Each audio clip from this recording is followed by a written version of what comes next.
Bienvenidos al podcast del Cine Empresarial, episodio 44. ¿Formas parte de una empresa familiar y no tienes claro la importancia de por qué deberías dedicarle tiempo a institucionalizar tu gobierno corporativo? Prepárate porque este podcast es para ti. Comenzamos.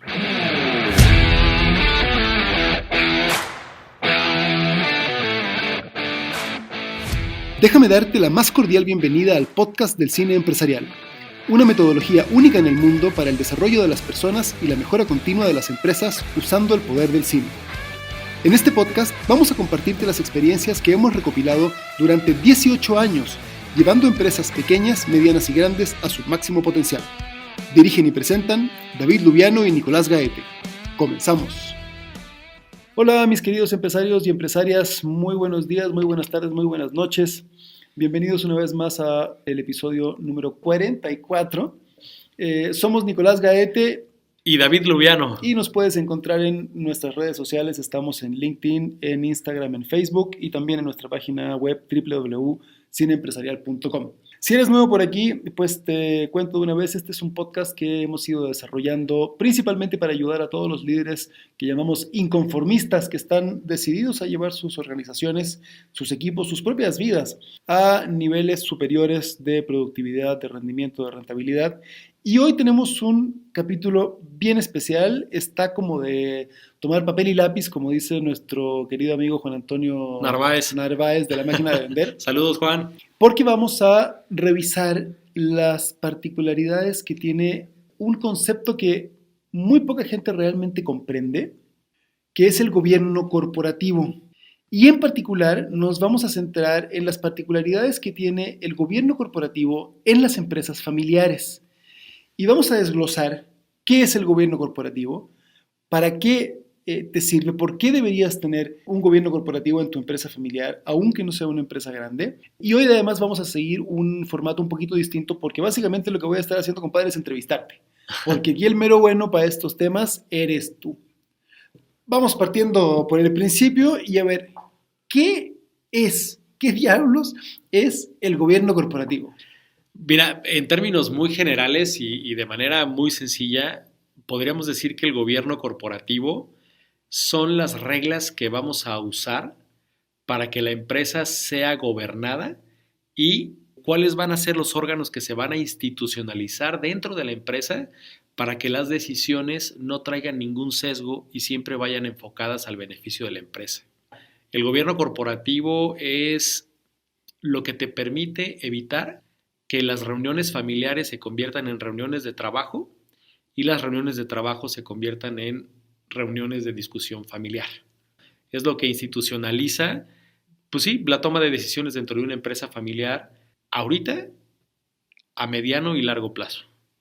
Podríamos decir que es como un rayado de cancha, es un set de reglas que establecemos para normar o definir cómo van a ser nuestras relaciones. Sí, por ejemplo, te interpela a pensar cuál es la relación de los miembros de la familia empresaria con respecto al trabajo en la empresa. O sea, ¿estamos obligados a darle trabajo a todos los miembros de la empresa que quieran trabajar en la misma? O de la familia, perdón. De la familia, ¿no? O, por ejemplo, ¿quién califica su trabajo? Cuando es necesario despedir a un miembro de la familia, ¿quién toma la decisión y con base en qué criterios? A mí me ha tocado escuchar personas que dicen, oye, yo renuncio a la empresa familiar porque prefiero seguir teniendo familia que seguir teniendo empleo. Y no precisamente tienes que elegir entre una u otra, si es que decides institucionalizar bien las reglas de trabajo de la empresa y de la familia dentro de la empresa. Ya, ok, entonces, o sea, realmente se trata de ir normando esos detallitos justamente, como dices, para poder separar, por una parte, las relaciones familiares de las relaciones de trabajo y poder darle como una objetividad más clara de entrada, ¿no? Sí, es como una herramienta de dejar de ver a la empresa como una empresa familiar y empezar a vernos como una familia empresaria. Ok, porque mucha gente piensa que el gobierno corporativo, o cuando tú le dices a un cliente gobierno corporativo, normalmente lo que pensaríamos es que es algo como para una empresa como muy grande, ¿no? Que requiere una estructura así muy detallada, muy pesada, pero no es tan así. No, no precisamente. De hecho, el hecho de que puedas tú institucionalizar tu gobierno corporativo dentro de tu empresa es tomar las mejores prácticas corporativas y poderlas tropicalizar al modelo de tu empresa, sea pequeña, mediana o grande. Puedes definir, por ejemplo, puedes responder preguntas como ¿cómo elegimos a los familiares que vayan a trabajar en la empresa? ¿Tenemos obligación de darle trabajo a todos los miembros de la familia? ¿Están todos los miembros de nuestra familia obligados a trabajar en la empresa? Porque habrá quienes no quieran y a lo mejor nosotros creemos que es una obligación porque es una costumbre familiar que trabajen en ella. Pues hay que ponernos de acuerdo en esa parte. Y además, ¿qué pasa cuando la familia crece y entonces se involucran los familiares políticos?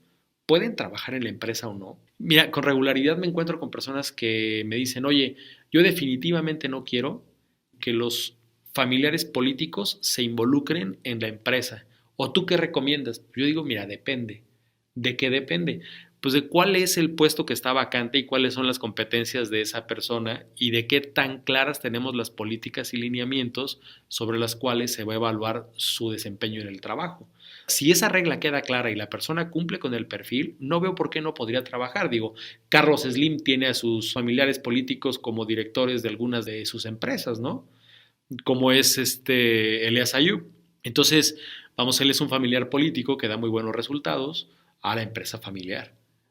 Entonces, igual podría citar algunos ejemplos en donde los familiares políticos que han trabajado en la empresa han dividido a la familia, ¿no? Porque ¿qué haces tú cuando tu empresa necesita un gerente de ventas y tú pones a tu esposa como gerente de ventas cuando tú tienes 3 o 4 hermanos involucrados en la empresa también? Pues entonces ellos también van a querer que la empresa le dé trabajo a su esposa. Entonces, estos temas son en los que tendríamos que ponernos de acuerdo para poder darle una estructura a qué es lo que a nosotros nos funciona, porque no precisamente lo que le funciona a unos les funciona a todos. Entonces, aparte de esto, es importante tener claridad en cuál es la participación de los diferentes órganos de gobierno que vamos a usar para dirigir la empresa. Muchas veces las decisiones que se toman en la empresa se toman con base en criterios personales y no con datos duros que beneficien a la empresa, sino que beneficien la opinión de alguien que tiene el mando o la autoridad dentro de la empresa.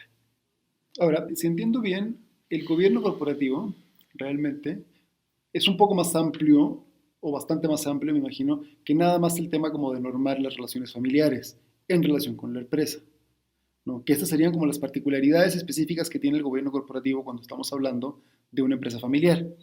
Pero el gobierno corporativo, vamos a suponer, ¿en qué se diferenciaría o cuáles serían los otros elementos que integran el gobierno corporativo o cuáles son las otras preguntas más o menos que tendríamos que ir resolviendo, suponiendo que fuera una empresa que no fuera familiar, por ejemplo, que no tuviera que normar estos temas? ¿Cuáles son los otros temas que se abordan y que es importante tener claros para el buen funcionamiento de la empresa? Mira, hablando de órganos de gobierno, podríamos hablar de cómo se constituye el Consejo de Administración y cómo se hace una reunión de asamblea de socios, que no es lo mismo, ¿sabes? Aunque pudiera parecer que la asamblea de socios participa del Consejo de Administración, en un Consejo de Administración siempre se recomienda que esté algún participante de los diferentes stakeholders que rodean a la empresa, es decir, un representante que tenga injerencia en instituciones gubernamentales, un representante de la academia, un empresario destacado que no precisamente participe en el giro de la empresa, pero que nos pueda aportar ideas útiles para la toma de decisiones dentro de la empresa. Hay diferentes actores dentro del Consejo de Administración que, si bien no van a participar de las decisiones que tengan que ver con información sensible de la empresa que solamente el Consejo de Administración deba saber, sí debe haber ciertos invitados al Consejo que nos traigan ideas frescas y que nos den un criterio más amplio para la toma de decisiones. Lo diferente con una empresa familiar es que se agrega también un consejo de familia que está por encima tanto del Consejo de Administración como de la Asamblea de Socios, que por lo regular los miembros de la familia siempre son quienes integran la Asamblea de Socios en una empresa familiar. Pero el Consejo de Familia, la peculiaridad que tiene es que si bien en un Consejo de Administración los votos deben ser por mayoría, en un Consejo de Familia se aconseja que los votos sean por unanimidad, para que cuando los miembros de la familia lleguen a la asamblea de socios o al consejo de administración, ya haya un criterio unificado de los miembros de familia y no tengan que estar discutiendo temas familiares en una junta de consejo de administración, por ejemplo, ¿no? Y a ver, y entonces el consejo de familia viene siendo un tercer órgano todavía. Uh-huh. Y no está muy difícil, o sea, no es una cosa compleja el decir, oye, pero aquí tenemos que tener unanimidad.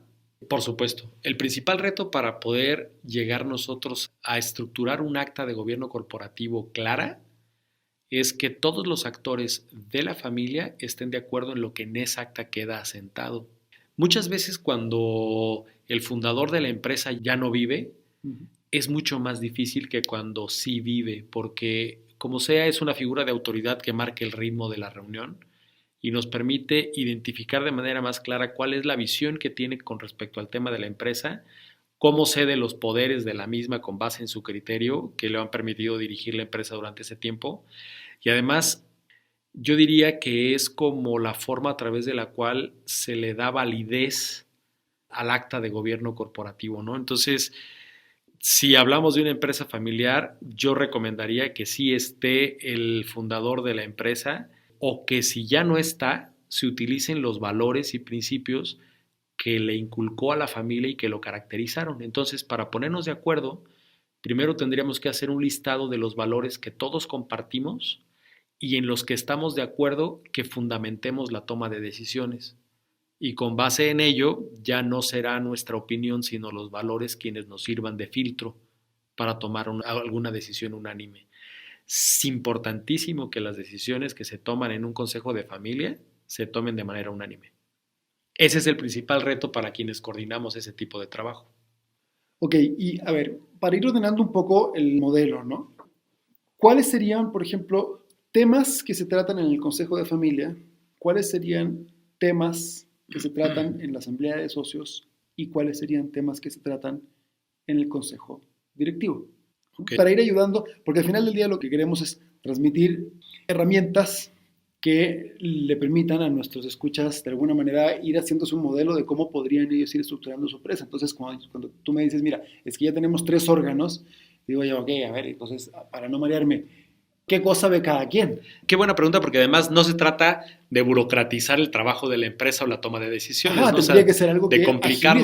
Más bien, correcto. La idea es que, a pesar de que parezca que tienes muchos órganos, en vez de burocratizarlo, realmente logremos que esto permita una agilidad en la toma de decisiones. Claro, estructurar la empresa no pretende como burocratizar, ¿no? O ralentizar los procesos, sino más bien hacerlos mucho más eficaces y eficientes.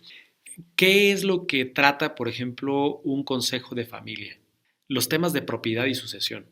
Okay. Ahí es en donde la familia tiene que estar de acuerdo de manera unánime en su consejo de familia, saber si la empresa debe permanecer siempre en propiedad de los miembros de la empresa o si se les va a dar prioridad de compra a los miembros de la familia y, por ejemplo, los planes de sucesión.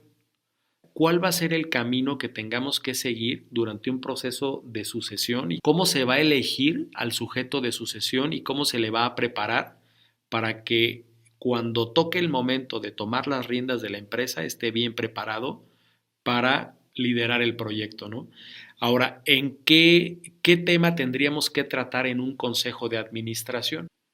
Temas como, por ejemplo, ajustes en la estructura organizacional, cambios en los procesos, decisiones de alianzas estratégicas con otras empresas. Temas mucho más ejecutivos. Mucho más ejecutivos y que tengan que ver con la operación de la empresa. Ok, entonces por eso sí hay una unanimidad y podemos aspirar a una unanimidad en el Consejo de Familia, porque realmente lo que estamos hablando son temas que sí competen a la familia en relación con la empresa. Exactamente, por eso el tema es no verlo como una empresa familiar, sino como una familia empresaria. Porque lo que tenemos que identificar en el Consejo de Familia es cuál es la participación de la familia en la correcta operación de la empresa. Y en un consejo de administración, bueno, pues ya vemos temas más ejecutivos y más que tienen que ver con la toma de decisiones del día al día, incluso el análisis de los estados financieros y los reportes e indicadores de cada una de las direcciones. Ahora, en una asamblea de socios, vemos temas como planes de reinversión, planes de contingencia y todo lo que tenga que ver con el uso de las finanzas y el reparto de utilidades. Porque finalmente puede haber miembros de la asamblea de socios que no precisamente participen de la operación de la empresa, pero tengan una inversión puesta en los intereses de la misma, ¿no?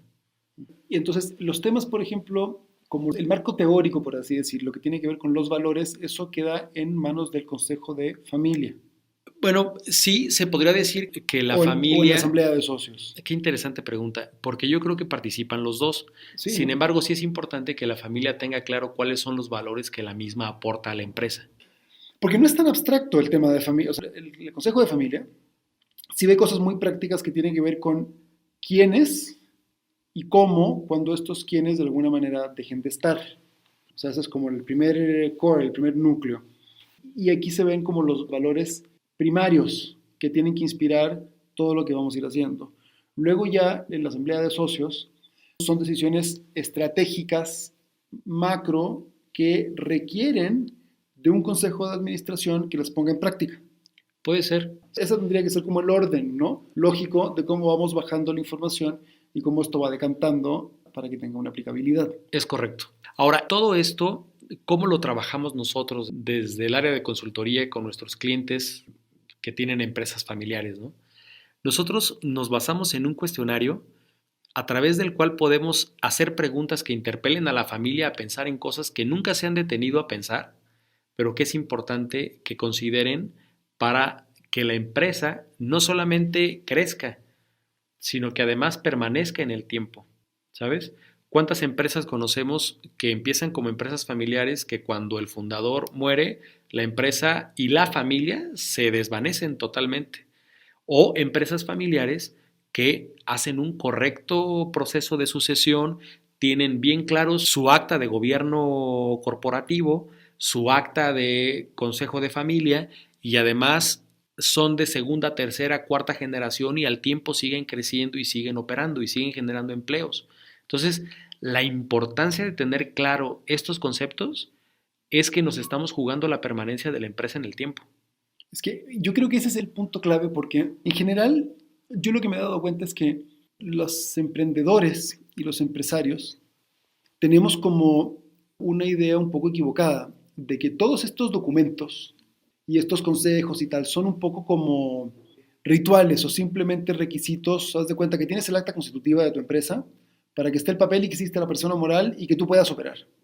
Pero realmente no le damos una aplicación operativa, que tú digas, es que el acta constitutiva no nada más dice que tú y yo vamos a ser socios y nos vamos a repartir 50 y 50 o 30 70 o lo que sea, sino que realmente estamos plasmando los valores que queremos que la empresa encarne, los objetivos que queremos que la empresa persiga, a dónde le estamos apostando en el futuro a que esto llegue, porque la verdad es que, y ese tema creo que es clave, algo que normalmente no pensamos tanto, porque usualmente cuando emprendemos pues somos jóvenes, y pues estás apostando y de alguna manera te vas como surfeando la ola según va viniendo, pero esta idea de cómo haces que tu empresa realmente permanezca en el tiempo, de manera generacional, no de aquí a 10 años, sino realmente poder pensar de largo plazo, tiene justamente que ver con que tengamos el sustento escrito en algún lado que nos sirva de guía. Claro. Es un poco como tu Biblia, como tu libro así básico de valores y misiones que está escrito en lenguaje técnico, no son parábolas y historias sobre Sí, pero personajes. sí es el código Es el código básico sobre básico. el cual tomas las decisiones y sobre el cual precisamente se gobierna la empresa, ¿no? Y Por eso el tema de asumir las mejores prácticas de gobierno corporativo, porque si logramos institucionalizarlas y logramos realmente acostumbrarnos a hacerle caso a ese código de honor, vamos a tomar mejores decisiones, no solamente para que la empresa crezca, sino como ya dijimos, para que permanezca en el tiempo. Oye, ¿y qué tan caro, por una parte, es generar esta estructura? Y por el otro lado, ¿cuál sería el tamaño que debería tener una empresa para que tenga sentido ir armando todo esto?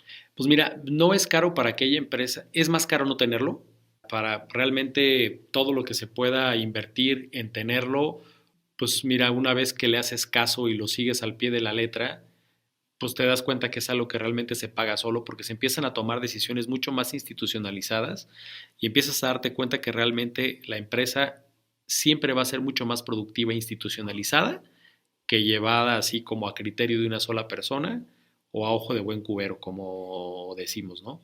Y cualquier empresa en la que participen más de una persona es objeto de empezar a trabajar en las diferentes cláusulas de su gobierno corporativo, porque además esto es algo que tendría que revisarse año con año.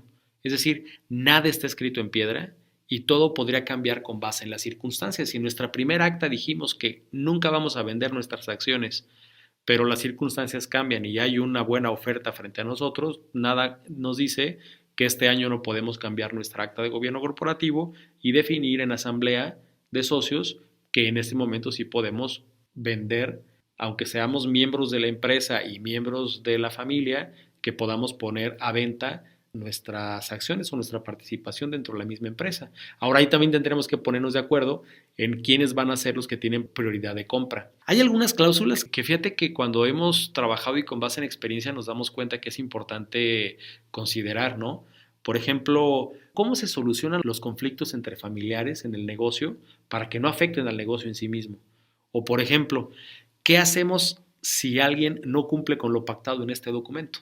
Porque una cosa es que esté el documento y otra cosa es que nos hayamos puesto de acuerdo en ese momento y que a la hora de la toma de decisiones pues no respete lo que acordamos, ¿no? Hay muchas cosas y hilos sensibles que debemos trabajar con las personas y que nosotros tenemos ya la metodología muy bien clara de cómo podemos ir sacando esta información precisamente para crear un acta de gobierno corporativo que tenga todos los elementos necesarios para que cuando tengamos alguna duda en la toma de decisiones podamos consultarlo y podamos tomar una decisión mucho más adecuada para la empresa. Ok, ¿y cuál dirías tú que es el problema principal al que se enfrentan las empresas que no tienen su gobierno corporativo bien establecido? Pues mira, son muchos. Me voy a permitir contestar esa pregunta con una historia que creo que ejemplifica muy bien algunos de los grandes problemas que pudiera tener una empresa que no utiliza los principios de gobierno corporativo para tomar decisiones. Por ejemplo, el fundador de esta empresa falleció. El hijo, por ser el hijo del fundador, se quedó a cargo como director de la empresa. Y entonces él, para empezar, no había estudiado la carrera, no se había involucrado en la propia operación de la empresa anteriormente y entonces no tenía suficiente autoridad con el equipo de trabajo porque los gerentes, la alta gerencia, los mandos medios y el personal operativo sabían que no tenía la experiencia suficiente para tomar buenas decisiones, ¿sabes? Entonces se tomaban decisiones no estudiadas que le costaban mucho dinero a la empresa, se tenía un director que no conocía la empresa y que no se involucraba en la misma, entonces había una ausencia directiva y tampoco se dedicaba a delegar correctamente las funciones directivas. Entonces, imagínate una empresa que no cuenta con un director durante 15 días porque anda de vacaciones cada mes. Entonces, realmente era una persona que no disfrutaba la empresa, que no se involucraba en la misma, pero además no tenía idea de cómo involucrarse en ella, ni qué es lo que tenía que hacer para ser un buen director de la misma. Había un nepotismo total, porque él ponía a sus amigos y a los familiares que mejor le caían en puestos directivos sin evaluar si realmente tenían o no las competencias necesarias. Entonces había una clara falta de crecimiento y una pérdida de recursos constante, porque no solamente venía a la baja la cuenta que había heredado, sino que además también venían a la baja las ventas de la empresa.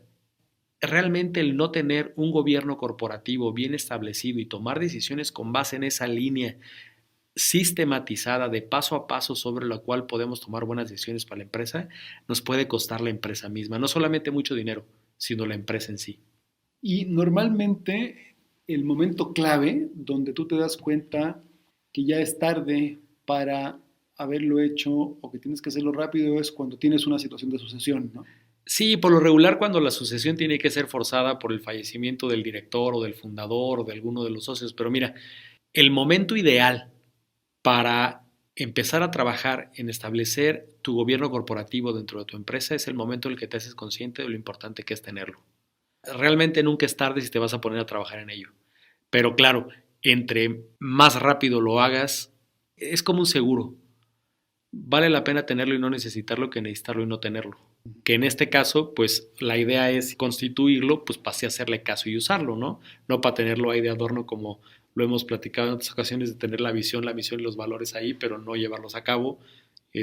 Realmente el acta de gobierno corporativo y el acta de gobierno de familia es importante tenerlo para usarlo en la toma de decisiones, para usarlo en la operación misma de la empresa y en la dirección de nuestras reuniones, para además hacer reuniones muy ejecutivas y muy dirigidas a los resultados.